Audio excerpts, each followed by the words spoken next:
we need to finish chapter 17, correct? We did not get all the way through here, right? Right. We're on APC.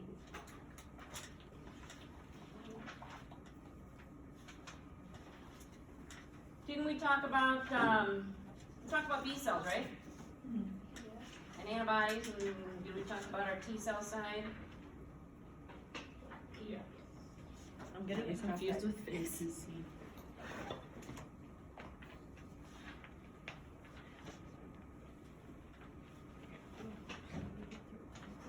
Where are we? I think we're at the bottom of cell-mediated immunity with APC. Like right before the, Number 3. yeah. So, Right Yeah. there. Right there? right there. Oh, we talked about natural killer cells, right? Yes. Yes.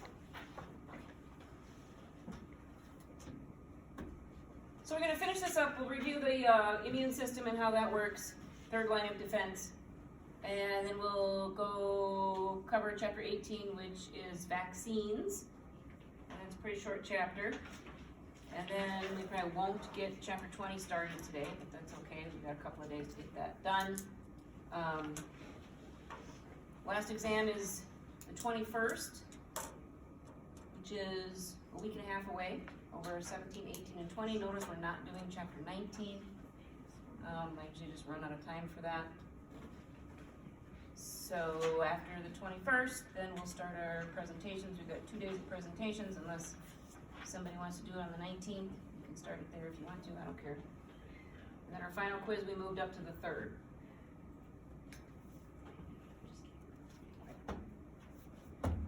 Making sure we're all on the same page.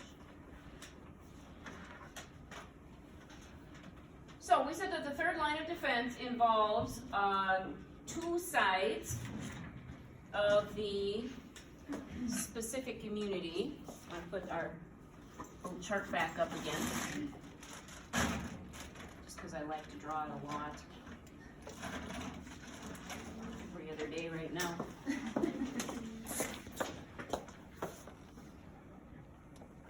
Remember, we got our non-specific side. Specific. We got our specific side. Non-specific is otherwise known as innate immunity. Specific is either known as acquired or adaptive. Non-specific side has two lines of defense. Remember, it's our first line and our second line, which we've already talked about. We've already been tested over. First line was our physical barriers. But you can't really talk about the third line unless you remember the second line, right? Then we've got our inflammatory response, we've got complement, and we've got our antivirals. So all those work together to try to keep the infection at a local level. Third line of defense involves our specific immunity, and that is subdivided into 2 sides. We've got antibody mediated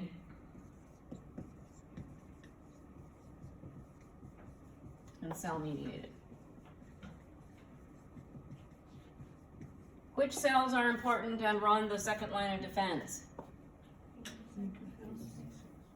Who? Phagocytes. Mostly are macrophages and neutrophils. Right. They're the ones that go and eat anything non-specifically. It's not just one thing they eat anything they can find, right? Antibody-mediated side, what cell is involved in here? B cells. B cell, and the one on the cell-mediated side is our T cells. T cells. We've got different types of T cells. So, we said that on the antibody-mediated side, B cells recognize antigen. What's an antigen?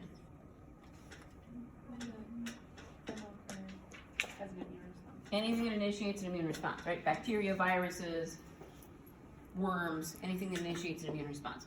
So a B cell needs to recognize an antigen, and it can do it one of 2 ways.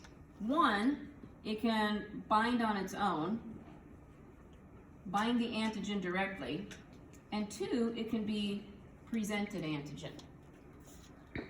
So if an antibody is floating around here with let me try that sentence again. If a B cell is floating around here with some antibodies on the surface, like IgD antibodies, and they bind an antigen, that B cell has now recognized the antigen, right? It's recognized it as something that we need to fight. A second way that a B cell can recognize an antigen is by an antigen presenting cell. So the antigen presenting cell can show the B cell, this is what we need, this is what's out there. Either way, once that B cell recognizes the antigen, he gets stuck. He gets stuck. He knows it's there, wants to make a whole ton of antibodies to that thing or whatever it is that we recognize, but we can't do it because we get stuck. And that word for getting stuck is called sensitized.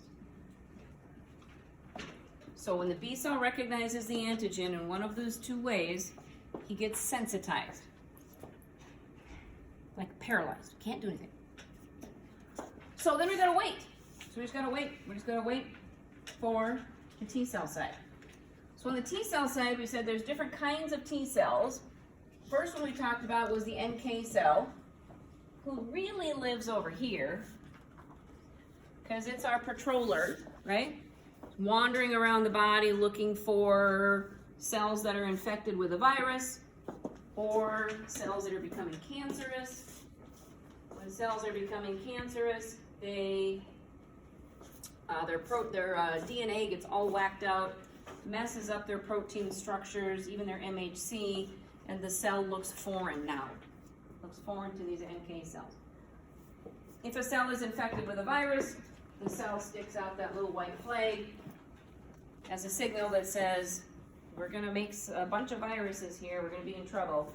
And so the NK cell, he says, shoots it with a shotgun. Kills the cell, the potentially virally infected cell or cancer cell, but also we got some collateral damage, right? NKs are out there all the time. They're out there working all the time. Another cell called a CT cell, or a CTL, cytotoxic T lymphocyte, or, depending on your book, some books call it a killer T.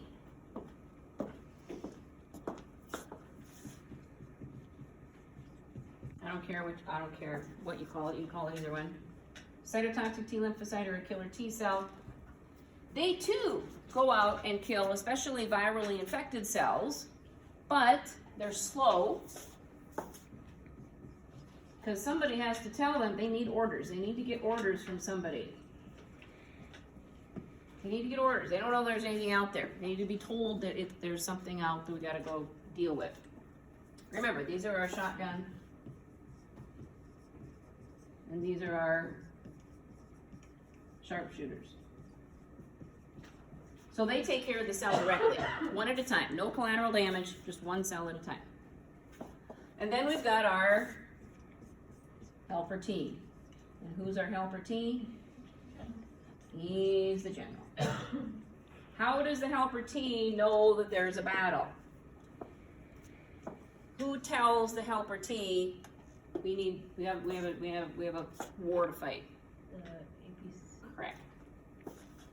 APC presents the antigen to the helper T. Any phagocytic cell can be an antigen presenting cell. Dendritic cells, that's their only job. Remember, dendritic cells live in the tissues. They phagocytize one thing, and then they enter the lymph system and hunt for that T cell, that helper T cell. A macrophage can be an antigen presenting cell, and so can neutrophils. So any phagocytic cell can be an antigen presenting cell. It's just that dendritic cells, that's literally their only job. So an antigen presenting cell eats the one thing, sticks it out on the cell surface via MHC through that protein that identifies you as you, and then this cell says, oh, there's that MHC, but wait, there's something funny there. I should get a closer look. So it hooks up and says, uh-oh, there's something here that's not right. That's how it understands there's a problem. So now the helper T cell, the general, starts spewing out cytokines, those chemical messengers, those chemical signals, and it tells the CTL, look, you gotta go find the battle. There's a battle we gotta fight. It tells the B cell, you can get unstuck. And what does the B cell do then? Turns into a plasma cell. Well, many of them. It divides into many, many plasma cells. And what do plasma cells do? Spew out millions of antibodies to that thing that it recognized, right? Millions of the antibodies that the antigen recognized. Sorry, millions of antibodies that the B cell recognized. So it's going to spew out tons of them. Millions. And we said these antibodies act like little grenades, right? Oh, no, they don't. They don't. They're frosting. They're frosting. They cover it. So macrophages eat it. They cover it so that they can't stick to your receptors. They cover it so that it can't cause issues, other locations. They cover it for agglutination, which still enhances phagocytosis. They're used for complement. They're used for fighting worm infections, your big worm infections. So antibodies, once they're out there, they start putting frosting on it, and then our macrophages and our neutrophils just go to town, just like pigs, gorging themselves. The other thing that the helper T cell does is it tells these guys, keep up the good work. You're doing a great job. It kind of like entices their appetite, right? These are our eaters. Hurry, eat fast, faster. This is a little, like a hot dog contest, whatever. Who's gonna win? Be the winner, chicken dinner. NK cells, keep up your good work. Shotgun shooting things. At least you're killing stuff and stopping the infection. And so once all this works into play, the infection will be knocked out. But this takes time, right? It takes time. It takes time for that antigen presenting cell to eat the thing, stick it out on the cell surface, head to the lymph system, find the right T cell. It takes time for those cytokines to be released, activating everybody. You get sick. You have the infection. You have the acute period of illness, right?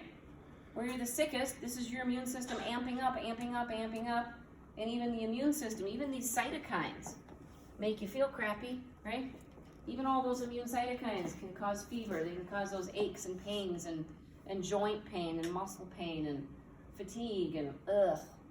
And then after that acute phase, or during that acute phase, all of this is going on. All of this is going on. Your lymph nodes are swollen. That's a good thing. That means that we're dividing. Cells are dividing. CTLs are dividing. B cells are dividing.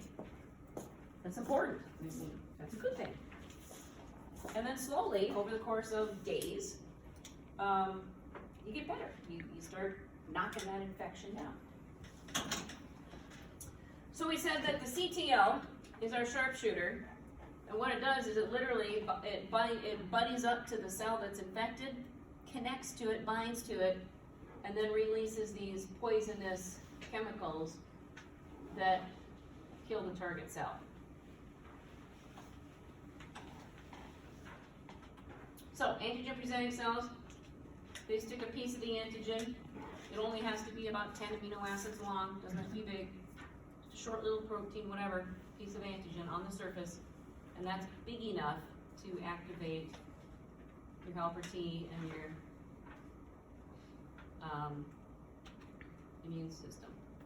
So, can you have one side without the other? Can you have a B side without the T side?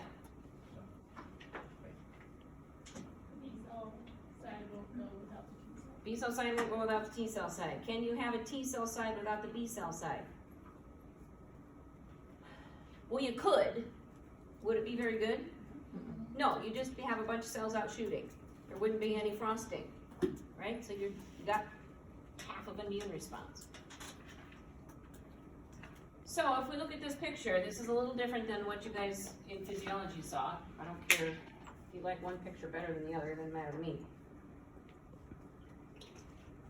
Here's our B cell side. Here's the antigen. Here's our B cell. It recognized the antigen in this instance. It recognized it directly. It wasn't presented. But he's stuck. They don't show this, but he's stuck here. He wants to become a plasma cell. The other thing that I neglected to mention is that the B cell also makes a memory cell. It remembers that it has seen that antigen before. So that if you get infected again, the response is much, much faster. T cell side, here's our antigen presenting cell. Presents the antigen to our helper T.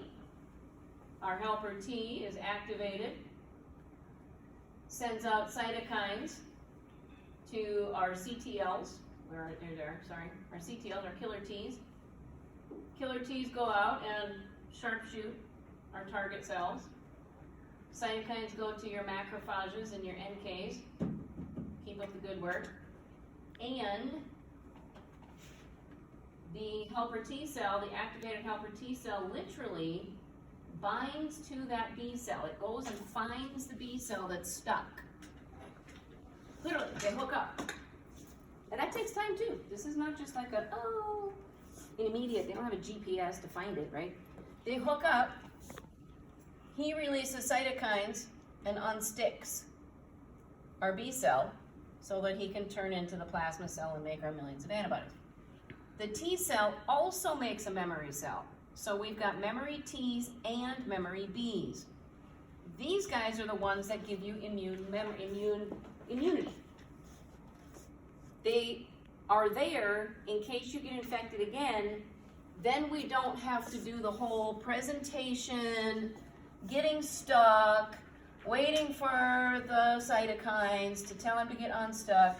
If this memory B cell comes across that antigen again, it immediately divides into bunches and bunches of plasma cells and makes millions of antibodies. Twice as many as it did the first time. Way more. And it's immediate, right away. You don't have to mess around with the whole presentation and the time that it takes. Memory T, if it sees the antigen again, if it runs across that antigen again, it immediately starts spewing out cytokines, telling the CTLs, go get the virally infected cells, telling the macrophages, get hungry because you're going to be eating a bunch of stuff, telling the NKs, keep working, keep working. It's an immediate response.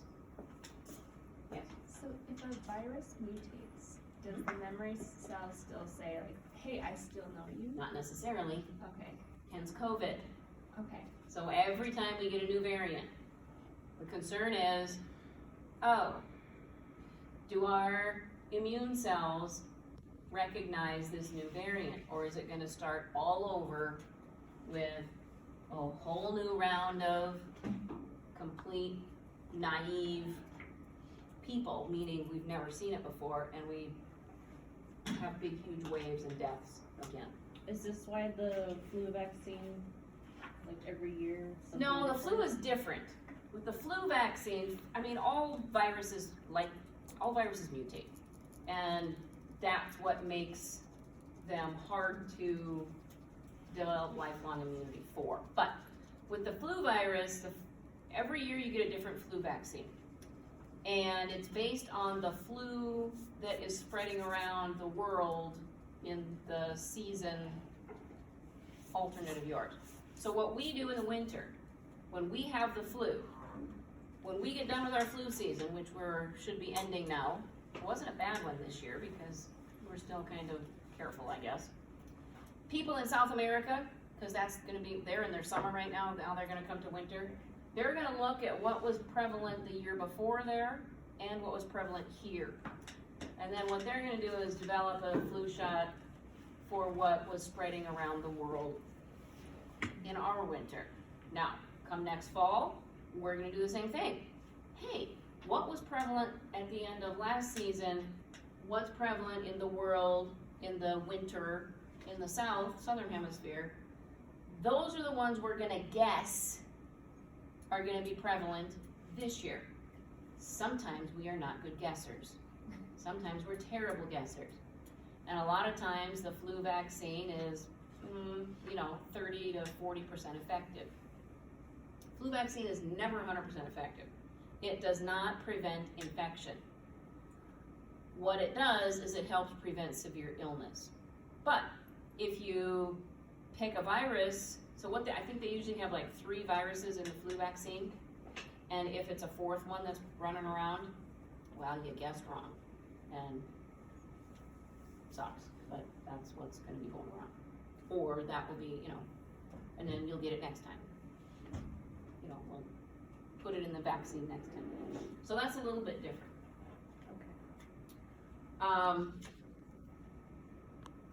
So we talked about this in physiology. What happens if we don't have this guy, which is that guy up there, our T cell, our helper T cell? What if we don't have our general? Then the B cells. What don't we have? We don't have a third line of defense, right? If we don't have him, we can't do this, we can't do this, we can't do this. Oh, we can't do that. We can't do this.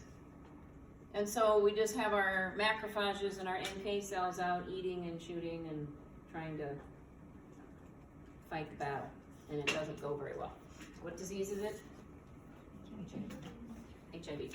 HIV preferentially infects helper T cells.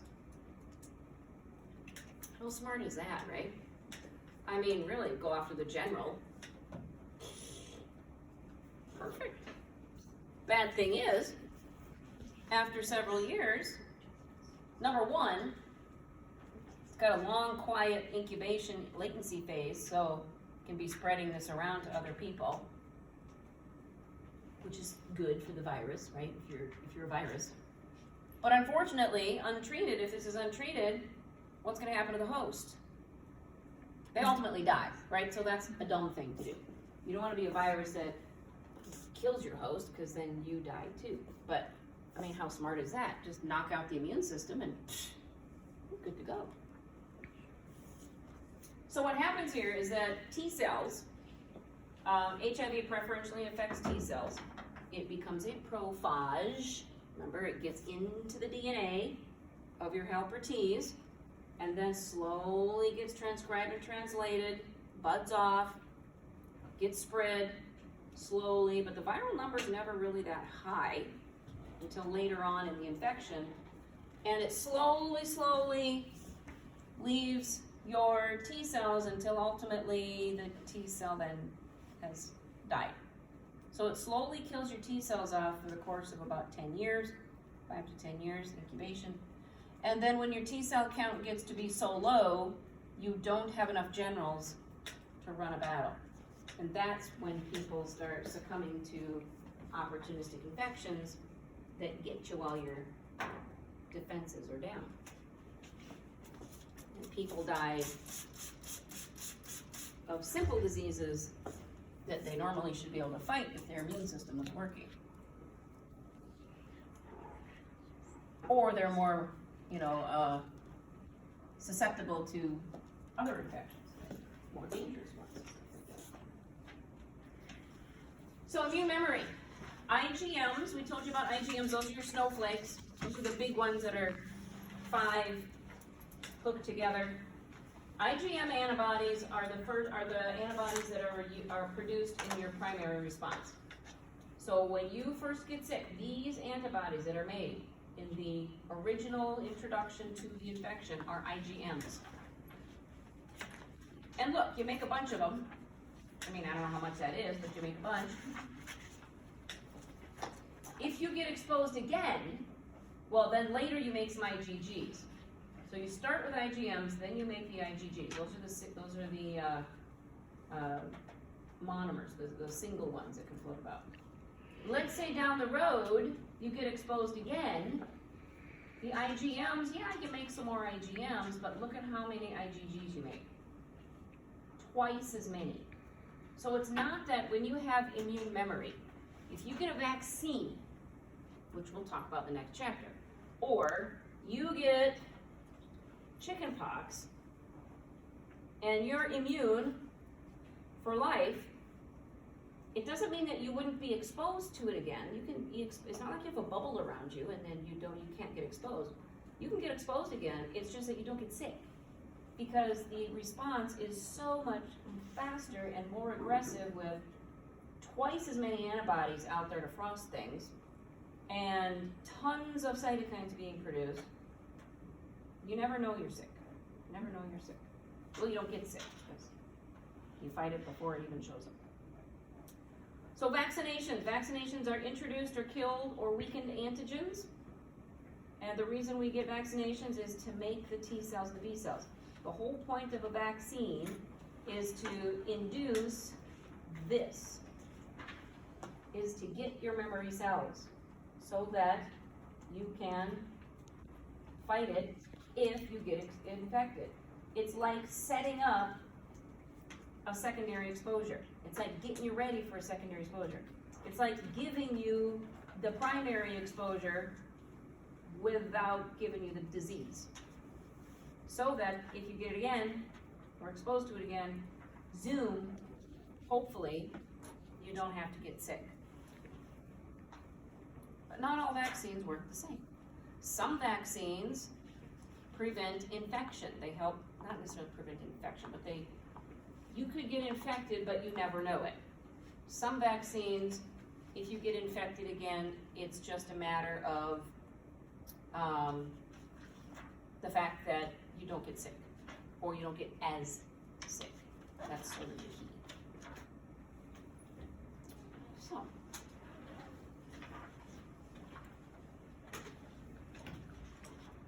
let's talk vaccines.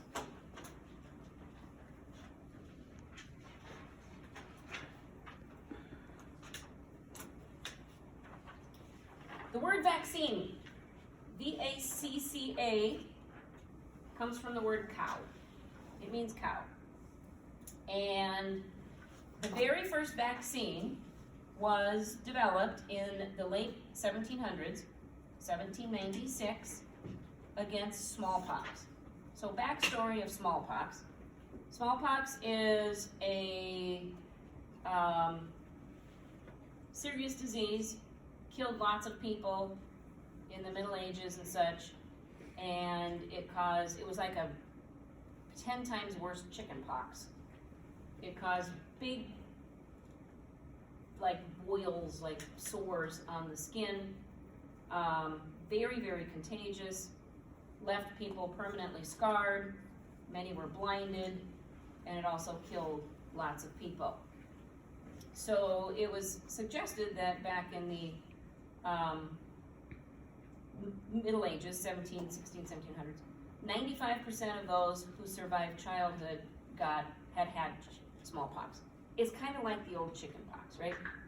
If you went through childhood, you got the chickenpox, right? In my generation, everybody had chickenpox. You just got it, you got over it, you got sick, you're good to go. They also knew that if you got smallpox, that you wouldn't get it again.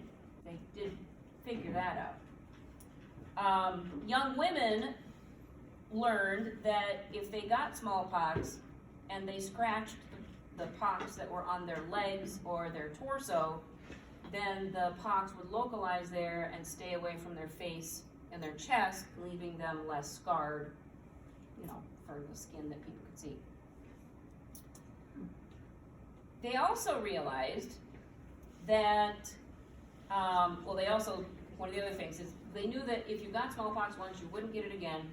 So if you were going to be a nanny or a domestic servant or a maid or whatever for somebody, people that were hiring those wanted to see your scars because they wanted to know you had it so that you didn't bring it into the house, right? So you were immune. They didn't know what that meant though. They didn't know immune. They also knew that milkmaids would be infected with a similar type disease called cowpox.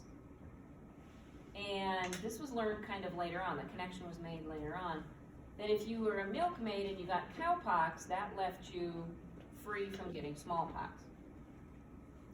The other thing that they did was if you hadn't had smallpox, what they would do is they would collect like the scabby crusties from somebody who had smallpox, and they would keep it in a little bag. And then if smallpox came to your village, what they did was they collected the poxy stuff from somebody with a mild infection. And then if smallpox came to your village, they would inject it into themselves or inoculate themselves with the milder version, go ahead and get a mild version of smallpox, and then not get a potentially virulent version or a bad version. So they knew, there was a connection. They knew that you got it once, you wouldn't get it again. Then there was a guy who realized if a milkmaid got cowpox and never got smallpox, and cowpox was like chickenpox. It was a disease, but it wasn't terrible. So what he did was, this was Edward Jenner. He was an English doctor. I use that term loosely, right? Remember, this is 1700s. We're still not washing hands. We don't even know what washing hands are. So what he did was he took an 8-year-old boy named Jamie Phipps, and he was the first experimented person. What he did was he inoculated the 8-year-old boy with fluid taken from the pustule of a milkmaid with cowpox. He got the disease, he got over it. Then the doctor intentionally infected him with smallpox. And thankfully, he did not get the disease. Now let's think about some medical ethics there. Number one, it's an 8-year-old kid. There are reports that, I've read different reports. I don't know which one's true. Some say it was his own son, although it was a different last name. Some say it was just a kid in a village that the mom said, oh yeah, go ahead. Some say he was an orphan. Either way, never should have used an 8-year-old who could not consent for himself. But whatever, that was the olden days. So thankfully he did not contract smallpox. But that was the first vaccine, because vacca is from cow, so the first vaccine came from cowpox against smallpox. And it wasn't until almost 100 years later that Louis Pasteur discovered that a virus or bacterium grown in culture of a normal host would often lose its virulence while retaining its immunogenicity. So the interesting thing about this, by 1800 at least 100,000 people had been, quote, vaccinated, and smallpox began to lose its hold on the Western world. In 1973, the World Health Organization declared war on smallpox, and they went on a massive vaccination campaign. By 1977, they declared India free of smallpox, which it has remained. So by 1977, basically the world was free of smallpox after they developed the vaccine. They made it they could produce it quickly in a factory, et cetera, et cetera. in that same year of 1977, the World Health Organization recommended that smallpox research laboratories be closed and their virus destroyed. One such lab was in England, University of Birmingham in England. On July 25th in 1978, during the last 6 months of the laboratory's existence, a medical photographer working on the floor below the lab contracted smallpox. And he had not been vaccinated. The virus, as it turns out, made its way out of the laboratory through the ductwork, and the photographer was unvaccinated. The disease was diagnosed by the head of the laboratory, a prominent virologist who was responsible for the woeful inadequate safety precautions, and he committed suicide by cutting his throat. The photographer died 5 days later, and those were the last 2 deaths of smallpox on the planet. A suicide and a guy who was unvaccinated.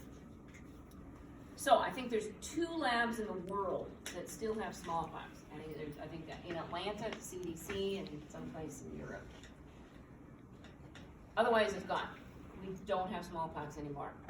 If you were born before 1970 something, they quit vaccinating in the United States for smallpox. I think it was 1969.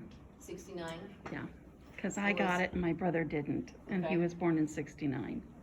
Yeah, so if you were born in before 70, something like that, they kind of quit with the mandatory vaccine. But if you were born before that, you have a nice scar on your arm or on your leg, or if you're military, you get vaccinated for smallpox too. Even though it's not in the world anymore, you still get vaccinated. Why? Biowarfare. Because there's still 2 labs known that contain the smallpox virus. Why not just get rid of them? Why not just burn them up? Because we can study it. We don't need to. Because it's good for war. If someone gets crazy. Vaccination. Huh? You meant vaccine. In case It breaks out again. in case somebody were to get a hold of it, or it's in labs we don't know about, and somebody were to put it in the edge of in the warhead and blow it up over a population, we can amp up more vaccine, right? So it hasn't been completely destroyed. We should just get rid of it. Anyway, so that's the backstory on vaccines. They don't really know, the vaccine for smallpox is called vaccinia virus. And what's funny is they don't really know the origin of it. They think it's a hybrid between cowpox and smallpox, but they're really not sure. It's kind of funny. This vaccine we don't really know about. That's right. So what is a vaccine? A vaccine or a vaccination is from a weakened, killed, or a piece of an organism in order to amp up your immune system, in order for you to make memory cells, memory T's and memory B's. Sometimes those memory T's and memory B's last your lifetime, and sometimes they don't. It just kind of depends on the vaccine type. It just depends. So the different kinds of vaccines. First one is called an attenuated whole agent vaccine. Whole agent means it's the whole organism. It's either the whole bacterium, the whole virus, whatever. It's living but weakened. And what they usually do is, and they discovered this, I read it, but they discovered this in the early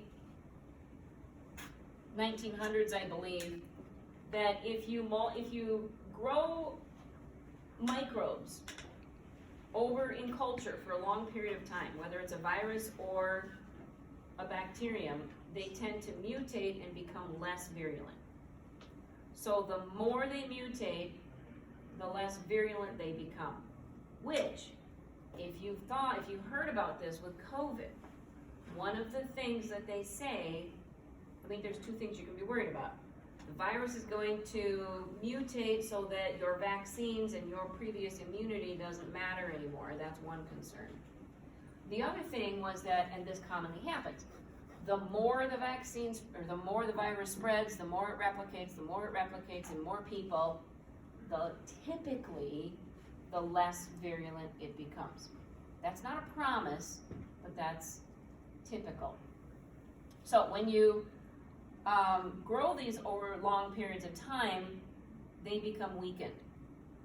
Two major vaccines that are of the attenuated whole agent are MMR vaccine, the measles, mumps, and rubella, as well as the Sabin polio. There's two polio vaccines out there. One's called the Sabin polio, which is the attenuated whole agent, and the other one is the Salk polio. They were developed about the same time, in the 50s, because we had a bad polio outbreak in the 50s. So the Sabin is a weakened whole agent, and it had mutated to become less virulent. But what happened in the year 2000, they took all these Sabin polio vaccines down to Haiti and the Dominican Republic to do a big polio vaccination deal. And they, unfortunately, the virus that had weakened mutated and became more virulent again.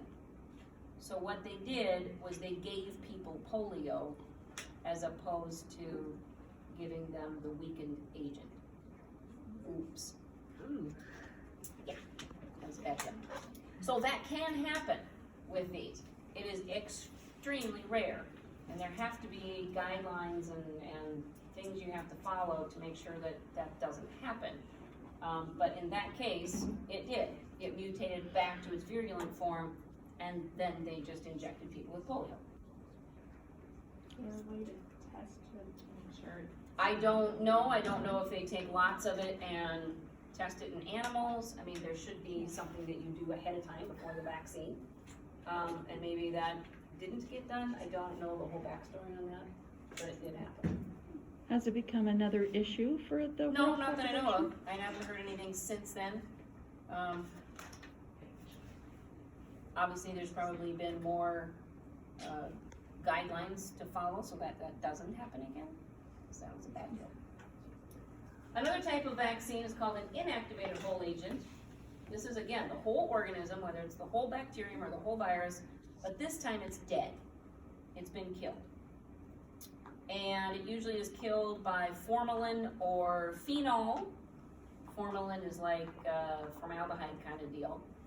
And what that does is it cross-links the protein and the DNA so that the proteins are no longer functional and the DNA can't replicate and all that stuff. So it's still the full organism, it's just dead. Vaccines of this type include rabies vaccine, influenza, and then the other polio, which was the Salk polio. This produces a weak response though. Something about the cross-linking of the proteins and such doesn't activate the immune system as strongly as some of the other ones. So you need boosters. Think about getting a rabies shot for your dog. You have to get one every 3 years now, right? It used to be every year. You have to get it again because it doesn't produce long-term immunity. One of the polio vaccines is oral, and one of them is a shot. And I don't remember which is which. I remember getting vaccinated with smallpox, or for smallpox, not with smallpox, but for smallpox as a kid. And we were like lined up in a gym and we walked across the gym and then you got shot in the arm. I don't know if it was the same day that that happened, but then you walked along and they told you to stick your tongue out and then you got this on your tongue. And I'm sure it was the polio, I just can't remember which one was which. You're just taking pills. The IPV, the inactivated, is a shot. Okay, so then the Sabin must have been the oral. I'm guessing. Somebody could look it up and tell me. I can still remember the taste of it. I don't know why. It's like I talk about it, I'm like, don't remember what that tastes like. That was just a little.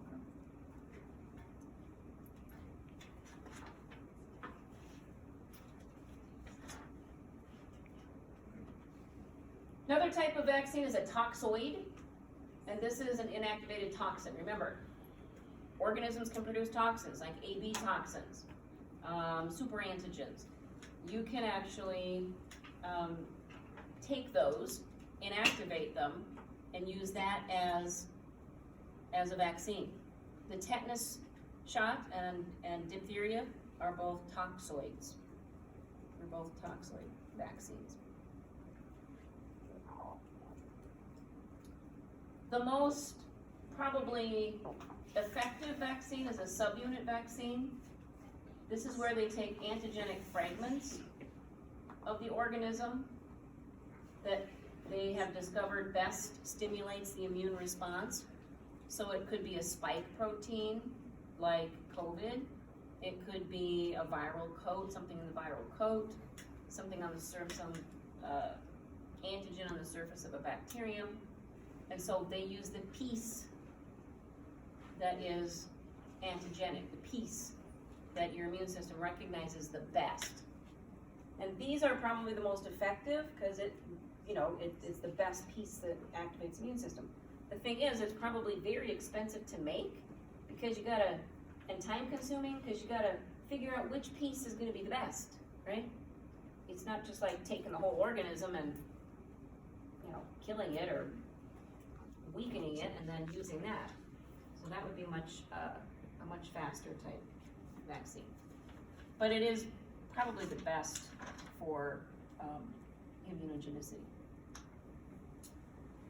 Conjugated vaccines, these are polysaccharides. These are sugars that are attached to usually like something like a toxoid. And it makes it more able to be seen by the immune system. So toxoids are tiny. Toxins are tiny. So when you inactivate a toxin, it's a very small protein. It's a very small structure.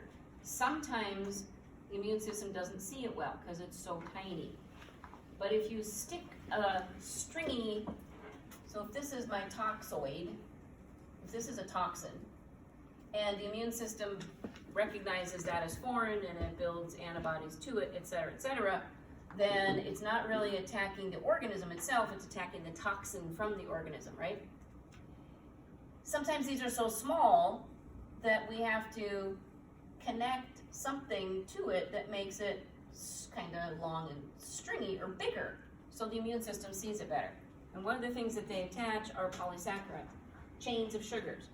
And it's not the chain of sugar that is necessarily, the antigen, but because it's bigger, it helps to activate the immune response. So,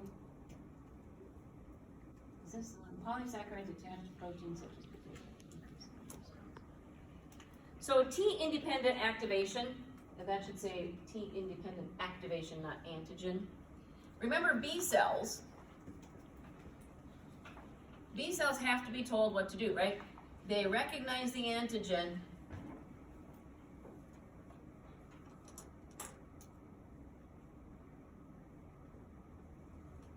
but then they get stuck. They get stuck, they get sensitized, right? In T-independent activation, by using a conjugated vaccine, what can be stimulated is something called T-independent activation.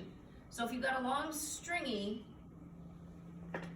structure, or you connect a bunch of these toxoids together, they can cross-link a whole bunch of antibodies, and that stops the cell from getting stuck. So it can activate the B cell on its own. That's only if you can cross-link a bunch of antibodies together. And these conjugated vaccines help to do that.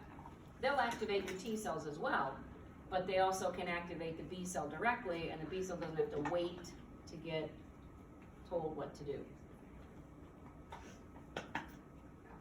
Nucleic acid vaccines, these are, it says experimental, although we do have some out. So far, we do have some out, and then we'll talk about how COVID works. So with nucleic acid vaccines, the original plan was to take a plasmid of DNA, remember plasmids are those little circular pieces of DNA, inject it into muscle tissue, and the DNA can enter the cell, and then the cell recognizes, it transcribes and translates the piece of the virus or the bacterium, spews it out, and the immune system now can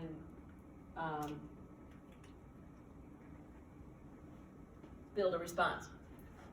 So if we got some muscle cells here, and you inject with a needle a plasmid, and on that plasmid you've got a gene for, say, a spike protein that enters the cell sees that DNA, makes the spike protein leaves the cell, now the immune system has the ability to see it. So antigen presenting cell will chew it up and present it to the T cell, and then T cell will get activated, the B cell will recognize it as foreign, get stuck, and wait for being told what to do and make antibodies. So the whole point is to make the protein, from the antigen, from the organism. The COVID vaccine is similar to this. The mRNA vaccines are similar to this. What the mRNA vaccines do is they have the RNA for the spike protein. They have the RNA, the mRNA for the spike protein. They have determined that the spike protein is what we want to build an immune response to. Okay? Remember, mRNA goes directly to the ribosomes to be translated into the protein, right? What they do is they take this mRNA and they surround it with a little itty bitty little lipid coat. A little lipid coat. And then they inject this into your arm. This is tiny, this is itty bitty, right? This is way bigger than it really is. So this, because it's a lipid coat, it can cross the cell membrane. So it crosses the cell membrane, and that lipid coat is removed, and then the mRNA can be transcribed and translated into spike proteins,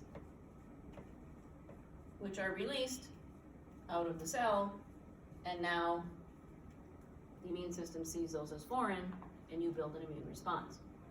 And that's basically the way mRNA vaccines work. And the reason that mRNA vaccines have been in development for decades. They've been in clinical trials since the early 2000s. They've been in clinical trials for at least 10 years. They originally developed these mRNA vaccines for cancer, for treating cancer. So what they did was they took tumor proteins and injected them into people's cells so that the person made the tumor protein, released it, then the immune system says, oh, that's something that's foreign, and then it went to hunt for the tumor, and the immune system attacked the tumor better, right? That was the whole goal. It didn't work the greatest. It just hasn't worked the greatest for cancer. But this platform, this mRNA platform, has been in the works, has been in clinical trials for at least 10 years. So when it came out, and everybody said, oh, it's so new, it came on so fast, we don't know anything about how this works, it's never been done before. Yes, it had. It just hadn't been done with a virus, with a pandemic. And thankfully, it worked really, really well. This platform is gonna revolutionize vaccine development. It's gonna revolutionize. It's easy. It's easy. Easy to get genes. It's easy to turn into mRNA. It's easy to cover it with a little lipid coat, and it's easy to stick it in somebody's arm. And it's fast. It's way faster than trying to find the best antigen and putting it into different animals and seeing which is the best and blah, blah, blah, blah, blah. So we will see more and more mRNA vaccines in the future. We'll see much, much more.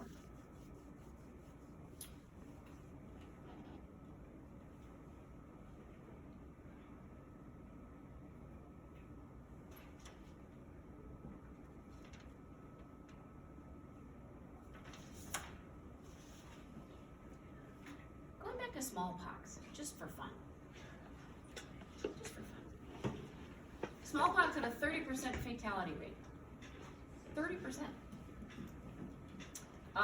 It caused massive inflammation. Just like with COVID, it can cause a cytokine storm, which means the people that got really, really sick with COVID, for whatever reason, their inflammatory response went insane. The cytokines that were produced were in massive amounts. Cytokines cause your vessels to be leaky. When your vessels get leaky, you go into circulatory shock. The vessels to your organs became leaky. You lose perfusion to your organs. You have organ failure. Your vessels around your lungs, the lung damage that's what caused death in people with COVID. And the same thing with the influenza of 1918, that was a cytokine storm. Smallpox, 30% per fatality rate because of the cytokine storm and the inflammatory response. If you survived it, you had massive scarring, and it may cause blindness. So, when what's-his-butt, Jenner, did that experiment with the kid, and said, oh my God, we can vaccinate people and stop smallpox. It was the first anti-vax movement ever. The first vaccine produced the first anti-vax movement. You know how long it lasted? 100 years. 100 years of people thinking it was scared. Because number one, they'd never heard it before, right? And number two, okay, this is the 1800s, so you didn't have social media, and you didn't have a computer where you could read every little thing, but it was all word of mouth. So they vaccinated people using cowpox. That was the first thing. And they vaccinated people using the cowpox, right? So people would get cowpox, which was very mild, but then they wouldn't get smallpox. So what people would, here's the kind of, oh my gosh, it's just like today. Word of mouth, people would tell stories. This was one of the things that people were afraid of. People heard that their babies would be half cow and half person. Or that people would grow horns and hooves if they got the vaccine. And so they believed that. And then they wouldn't want to get vaccinated. Doesn't that kind of sound like today? Terrible things are going to happen. Oh, let's see. The vaccine has a chip in it. You're going to be microchipped and watched by the government and Bill Gates. Now, why Bill Gates would want to follow every person on the frickin' planet, the billions of people that have been vaccinated, I can't imagine. I wouldn't want to. It's the same thing. Your baby's going to be half cow, half person. Think that's true? No. I'm going to try not to get too soapboxy here, but the other vaccine, the J&J vaccine, this is a viral vector vaccine. And what they did here was they took a cold virus. It's called an adenovirus. They took a cold virus and they basically took its DNA out. They disabled it. They didn't really take the DNA out, but they disabled the virus, so you don't get a cold from it. And then what they put in the virus was the spike DNA. And then you inject that into people, and the virus enters the cells. And what do cells do? Transcribe and translate the DNA, and the cell makes the spike protein for you, releases it from the cell, and I don't know if it causes lysis or not of the cells that it infects. I don't know that part. But the spike is released, now it's exposed to the immune system to recognize, and you build an immune response that way. The viral vector platform has been around since the 1970s. It's been around for a lot of time. We've got viral vectors for lots of vaccines from veterinary medicine. There are clinical trials out for viral vector vaccines for Zika virus, influenza, RSV, HIV, and malaria. One's approved for Ebola. It's been out there for a long time.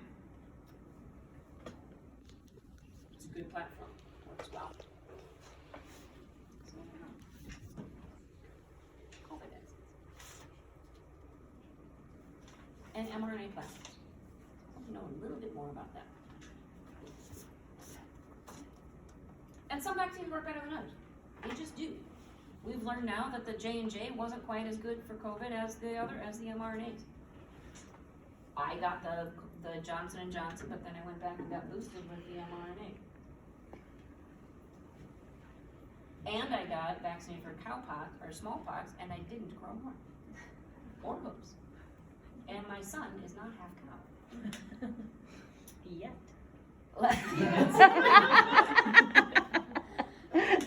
Maybe if he has to get the vaccine, then he'll grow his hooves. Adjuvants. The last thing on this section is adjuvants. Adjuvants are chemicals added to an antigen to improve the effectiveness of improving the immune response. It's really an improving thing. It's a really bad sentence. Sorry. It's a chemical added to an antigen to make the vaccine work better. And there are several out there for animals. The only one that is approved for humans is something called saponin, which is a soap-like component, and aluminum phosphate. And they're added to vaccines to help the immune response work better. So here are some of the vaccines that you've probably had. You have a kid, you take your child to the doctor every freaking 2 months and he gets another vaccine. Haemophilus influenza, child age, this helps prevent a type of influenza common in kids. Meningococcal meningitis. This is before you go to college. You have to get vaccinated for that. Spreads very easily through dorms and such. Pneumococcal pneumonia is usually given to babies as well as people over the age of 65. And then it talks about boosters. Older people, for the pneumococcal, they'll need to be boosted about every 2 years. They need to get it redone. Tetanus, diphtheria, and pertussis. There's two different forms of this. There's the DTaP, which is given in a series as a baby. This is boosters. They know that this is it's not great, it doesn't last long. You have to have boosters. And then as an adult, then you get a booster every 10 years, or at least you're supposed to. So when's the last time you had a tetanus shot? If you enter college, you have to prove your vaccines to go to nursing school. So,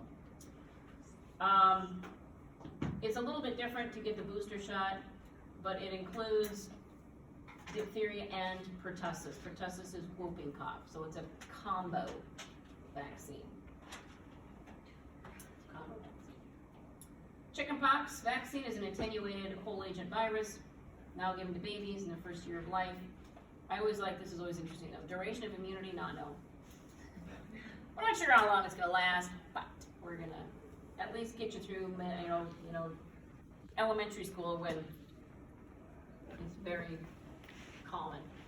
Yeah, if you get the chickenpox vaccine, you won't get shingles, right? No. Correct. No. No. Yes.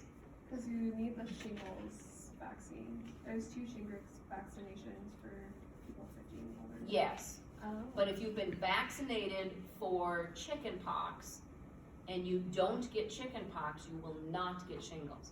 Shingles is a reactivated chickenpox virus. Okay. So I had chickenpox as a kid. I have chickenpox hiding in my body. It hides in your neurons. And as you age and your immune system gets weaker, it likes to rear its ugly head and come out your neurons and infect the skin of the dermatomes. Remember those dermatome maps, those lines? And then you get all these horrible blisters in that path. If you get the Shingrix vaccine, that knocks that down. So then it doesn't, it blocks it from reactivating, So which I need to do. if someone gets shingles and you come into contact with them, is it as contagious as chickenpox? If you have shingles and you're somebody that has not been vaccinated for chickenpox, you too can get chickenpox from their shingles. It's the same virus. It's just a reactivated chickenpox in a dermatome, in a section. Even if you have natural immunity? I mean, If you have natural immunity, no. I said if you have not had chickenpox. okay. Right, if you've not had chickenpox or you've not been vaccinated. If you've been vaccinated, you should not get shingles because you shouldn't have the virus in you. Because it's a reactivated chickenpox virus. Right. Now, but again, it says duration of immunity unknown. So, you've been vaccinated and you're 20, 35, but as long as your kids continue to get vaccinated, as long as everybody's vaccinated, the more you're vaccinated, the less there is to infect, right? That's the whole point. Yes. So anyway, my sister, she got chickenpox as a kid. She went through chemotherapy for cancer. She only had one of her shingles series, and sure as hell, she gets an outbreak of shingles because her immune system was tanked because of her chemo. Hepatitis A, I think you all will get infected. Vaccinated. It's an inactivated virus. Usually causes GI issues. Oh, no, maybe you don't get vaccinated for that. I can't remember. I know you will get for hepatitis B. This is an antigenic fragment. Duration of protection is at least 7 years. You may need a booster in 7 years if you're gonna get the vaccine. That's a series of 3. Going into the healthcare profession, you're gonna get your vaccine series.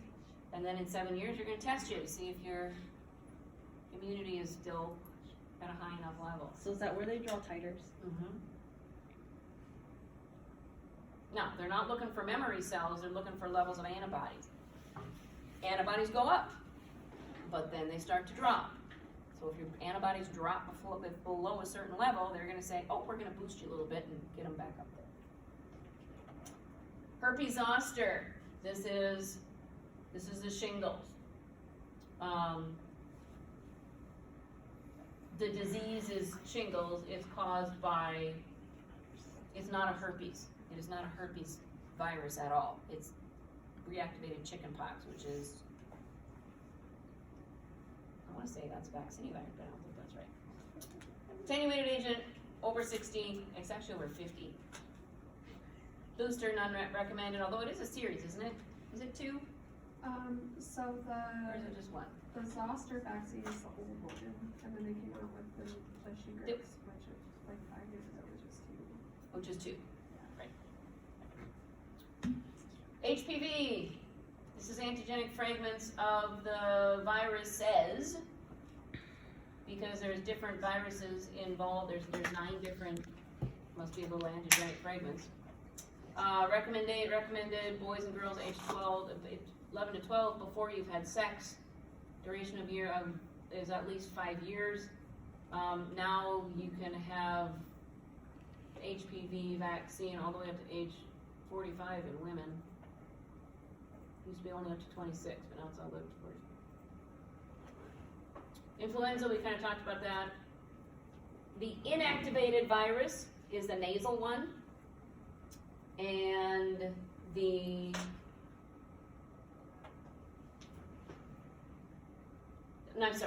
injected one is the inactivated, the nasal one is the attenuated. So the nasal one was the one that's the weakened one. And all kids want the nasal one, right? Because you don't want to get a shot. But they now say it did not produce good enough immunity, and so we don't even do the nasal one anymore. So it's all an injected shot of the inactivated virus. And we have to do it every year because it's different viruses every year. Measles, mumps, and rubella, those are all they're combined, they're attenuated whole agent. Attenuated whole agent vaccine, so it's alive but weakened. And if you're an adult and you're exposed to an outbreak, you need to get another vaccine because it obviously isn't going to last forever. And no, measles, mumps, and rubella does not cause autism either. It does not at all. Rabies is a killed virus, dogs every 2 years. Rotavirus, I don't know if it's required, it's recommended for infants, but I don't know that it's used very much. I don't know that it's a common vaccine, because rotavirus is a very common illness that people can get. Smallpox is a live vaccinia virus, talked about that. I like this though, this is always interesting to me. Duration of protection is only 3 to 5 years. So if you've been vaccinated at the age of 5, you're only good for 3 to 5 years. So if somebody were to, put smallpox in the end of a bomb and put it over the population, we'd all be screwed because none of us have any immunity anymore. So, Sometimes, where I got vaccinated, sometimes it'll like grow like a bump, split tooth. no, when you get vaccinated, that is live vaccinia virus, and it has to be covered. I mean, Right. It's terrible 3 days. yeah, and it causes a big sore, and You can't scratch it. I wake up like wanting to peel it off, but you can't. you're not supposed to touch it. All right, we're done. Our work here is done. If you have another question,